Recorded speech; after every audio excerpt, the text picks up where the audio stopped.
When we think of fear, we usually imagine something external, a shadow in the dark, a predator waiting in the woods, or the sound of footsteps behind us in a lonely alley. But what if the scariest fear wasn't outside of us? What if it was inside? What if it was the fear of people, the fear of judgment, the fear of being seen, and at the same time the fear of not being seen at all? This is the paradox of social anxiety. It's not about monsters, demons, or villains. It's about the quiet, suffocating tension of stepping into a room and feeling like every pair of eyes is dissecting you. It's about standing in front of a mirror and rehearsing a sentence 10 times, only to stumble when it truly matters. It's about knowing exactly what you want to say, yet your voice betrays you, your hands tremble, and silence takes over. In the United States alone, the National Institute of Mental Health estimates that over 15 million adults struggle with this condition every year. That's around 7% of the population. But here's the catch: experts believe the real number is much higher. Why? Because social anxiety hides. People don't talk about it, they mask it, they pretend they're just quiet, or shy, or introverted. And it's not just the young, even older generations, those who've lived through decades of life experience, often carry it silently. For them, it's dismissed as just their personality. But inside, the same storm brews: the racing heart, the shaking voice, the desperate hope to disappear before someone notices. Now here's the twist. Social anxiety isn't weakness. In fact, many who struggle with it are highly intelligent, deeply empathetic, and incredibly self-aware. Their minds run faster than their mouths can follow.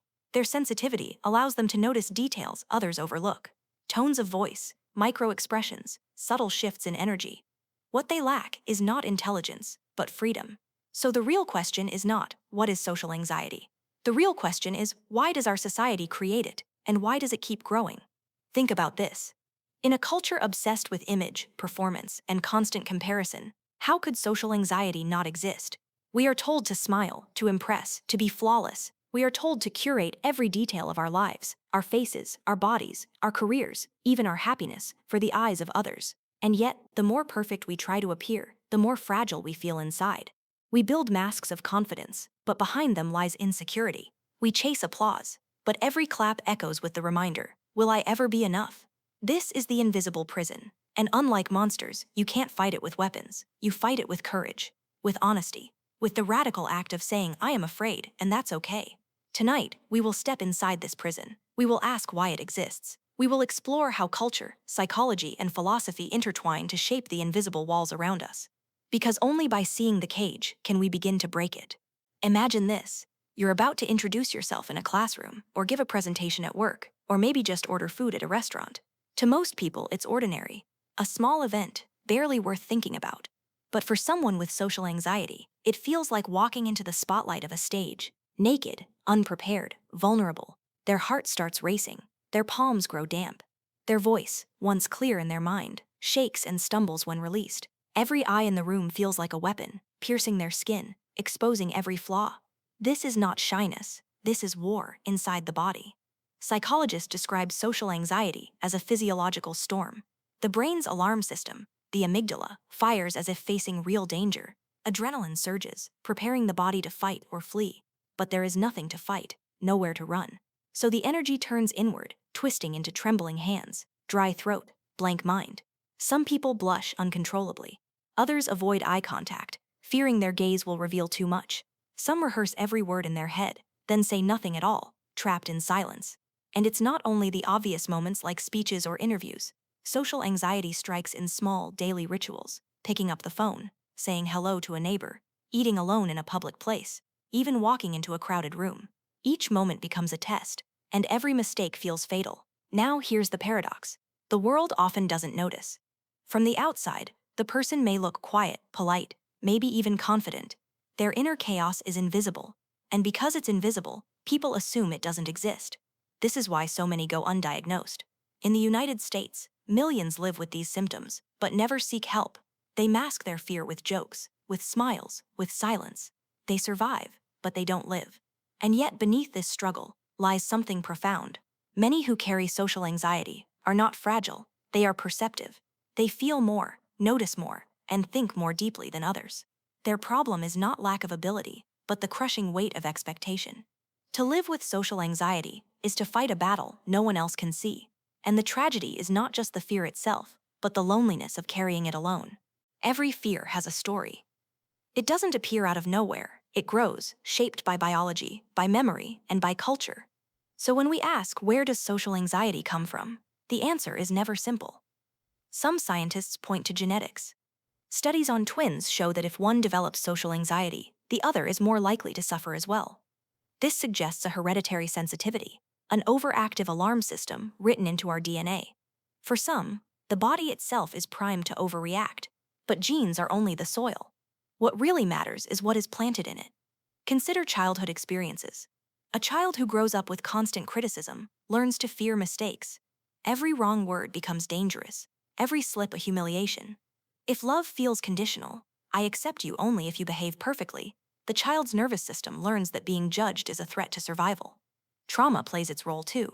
Bullying at school, public shaming, or even a single moment of ridicule can echo for years. The mind remembers the heat of laughter, the sting of rejection, and builds walls to keep it from happening again. But those walls don't just keep pain out, they keep life out. Then there is observation. Many children learn not only from what is said to them, but from what they see. Anxious parents often raise anxious children. If a child watches their parent freeze in social situations, they absorb the lesson: the world is dangerous, people cannot be trusted. And then comes culture. In the United States, the pressure to perform is everywhere. From a young age, children are told to stand out, to be leaders, to be confident, to sell themselves. Schools reward extroverts. Workplaces favor self-promotion. Social media amplifies only the loudest voices. But not everyone is wired to shine in the spotlight. And for those who are not, the constant demand feels like drowning in expectations they cannot meet. This creates a vicious paradox. Society celebrates individuality, but punishes those who hesitate. It praises authenticity, but only if that authenticity is charismatic and appealing. It preaches freedom, but chains people to the need for approval. So where does social anxiety come from? From the clash between human vulnerability and cultural perfectionism. From the natural fear of rejection, amplified by a world that demands constant validation. Here's the deeper truth. Social anxiety is not a personal flaw, it's a mirror. It reflects the way our world treats weakness. It shows us the cost of a culture that worships image over substance. And maybe, just maybe, the reason so many suffer in silence is because the society around them is too loud to listen. Social anxiety is not born in a vacuum. It breathes the same air as the culture that surrounds us. And in modern America, that air is thick with pressure. From the moment children step into school, they are measured, compared, ranked. Who speaks up first in class? Who has the best grades? Who gets picked for the team? Confidence is rewarded. Hesitation is punished. And slowly, a hierarchy is built, not of intelligence, not of kindness, but of performance. By adolescence, this pressure shifts into a new stage: image. High school hallways are runways of fashion, status, and belonging. The right clothes, the right body, the right group of friends, these become currencies. To lack them is to become invisible. Then comes adulthood, and the performance never stops. Workplaces demand charisma. Job interviews favor extroverts. Success is not only what you do, but how convincingly you sell yourself. Fake it till you make it becomes less a motto and more a survival strategy. And in the background, the stage grows bigger: social media. Platforms like Instagram, TikTok, and YouTube turn daily life into a competition of impressions. Every smile, every vacation, every dinner plate is framed, filtered, and scored by likes. The world becomes an endless audition. For someone already sensitive, already burdened by fear of judgment, this is gasoline on the fire.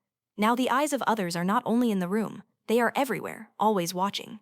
Research in the US shows that while 7% of adults are diagnosed with social anxiety, far more display symptoms but never seek help. Among college students, surveys suggest over 30% experience social anxiety, intense enough to interfere with daily life. Among the elderly, it is often dismissed as just being quiet, yet the silent suffering continues. Here lies the irony. America praises freedom, individuality, and self-expression. Yet its culture often silences those who cannot shout the loudest. The land of opportunity becomes the land of pressure, and many crumble beneath it. Philosopher Erich Fromm once argued that modern freedom is a double-edged sword. We are free from old traditions and restrictions, but now we are forced to invent ourselves constantly. In such a world, anxiety is not an exception, it is the rule. So, social anxiety is not just a private issue, it is a public symptom. It tells us something about the society we have built, a society where self-worth is tied to applause, where silence is mistaken for weakness, where being unseen feels like death. And perhaps the greatest tragedy is not that people are anxious, but that society refuses to admit it created the conditions for that anxiety to grow. When we talk about social anxiety, the first image that comes to mind is weakness, trembling hands, a quivering voice, someone too shy to speak up. But what if that image is incomplete? What if hidden inside this struggle are unexpected strength? Think about it. To feel anxious in social situations means you are highly aware of others. You notice details, tiny expressions, subtle tones, small shifts in body language that most people miss. Where others rush through interactions blindly, you pick up on the invisible threads. You sense when someone is uncomfortable, when a joke falls flat, when a conversation is about to break. This is not weakness, it is empathy, sharpened to a blade. Studies show that individuals with social anxiety often score higher in emotional intelligence. Their fear of judgment comes not from ignorance, but from hyper-awareness. They know what people think, they feel it too deeply, and that sensitivity becomes both their curse and their gift. There is also creativity. Many artists, writers, and philosophers throughout history showed traits of social anxiety. Why? Because their rich inner worlds, born from silence and observation, fueled imagination. When you spend less time talking and more time noticing, you learn to see connections others overlook. You begin to create, and then there is discipline. Socially anxious people often rehearse endlessly before they act. To some, this looks like insecurity. But in reality, it can lead to extraordinary preparation. They don't improvise blindly. They plan. They anticipate. They refine. In the right context, this makes them reliable, thoughtful, and precise. Even empathy, creativity, and discipline combine into something rarer, resilience. Imagine waking up every day with fear in your chest, yet still facing the world. That takes courage. That takes strength. Every anxious step forward is an act of quiet bravery. The tragedy is not that people with social anxiety are weak. The tragedy is that society fails to see their strength. Instead of valuing their depth, it rewards only the loudest voices, the boldest performances. And so, millions hide their gifts behind masks, never realizing they were never broken, they were simply different. So maybe the question is not, how do we fix social anxiety? Maybe the real question is, how do we reshape society to recognize the strengths hidden inside it? Because in every trembling voice, there is also truth, and in every anxious heart, there is power waiting to be seen. The natural instinct when fear strikes is to run. Avoid the stage, avoid the conversation, avoid the risk of embarrassment. For someone with social anxiety, this instinct becomes a lifestyle. Always finding the side door, always choosing silence over exposure. But here is the paradox. Every escape strengthens the prison. Each time you avoid the situation, the fear grows larger in your mind. What was once a whisper becomes a scream. What was once discomfort becomes terror. So how do you face social anxiety? Psychologists say the key is exposure. Not reckless, but gradual. To step into the very spaces that make you tremble, little by little, until your nervous system learns the truth, you can survive. Give a toast in front of 2 friends, then in front of 5, then in front of 10. Each step feels impossible, until suddenly it isn't. Another enemy is perfectionism. The anxious mind believes, if I am not flawless, I will be rejected. But perfection is an illusion. Even the most admired figures stumble, stutter, make mistakes, and often those mistakes are what make them human and lovable. To break free from social anxiety, you must embrace imperfection, to laugh at your errors, to realize that the world does not collapse when you slip. Then there is the acceptance of dislike. Not everyone will like you, and that is not only okay, it is inevitable. Trying to be loved by everyone is a recipe for despair. Some will misunderstand you, some will dismiss you, some will even dislike you without reason. To find peace, you must allow this truth to exist. And finally, there is action. Anxiety thrives in hesitation. The longer you wait, the louder the fear becomes. The antidote is movement. Speak before you are ready. Step forward before you feel safe. Action breaks the cycle, and each action rewires the brain. I can do this. Philosopher Soren Kierkegaard once said, "Anxiety is the dizziness of freedom." To feel anxious means you are standing on the edge of possibility. You are aware that you could fall, but also that you could fly. The task is not to eliminate anxiety, but to use it as fuel for courage. Facing social anxiety does not mean becoming fearless. It means walking with fear, hand in hand, and choosing to act anyway. Because bravery is not the absence of fear, it is action in spite of it. To understand social anxiety more deeply, it helps to place it beside its opposite, psychopathy. If social anxiety is the fear of judgment, psychopathy is the absence of fear. If the socially anxious person feels too much, the psychopath feels nothing at all. Think about it. The socially anxious person enters a room and hears every whisper, sees every glance, interprets every frown as a dagger. Their mind is flooded with meaning. They suffer because they notice too much. The psychopath enters the same room and feels nothing. No fear, no shame, no hesitation. They may manipulate, deceive, even harm others, and yet their pulse stays steady, their conscience silent.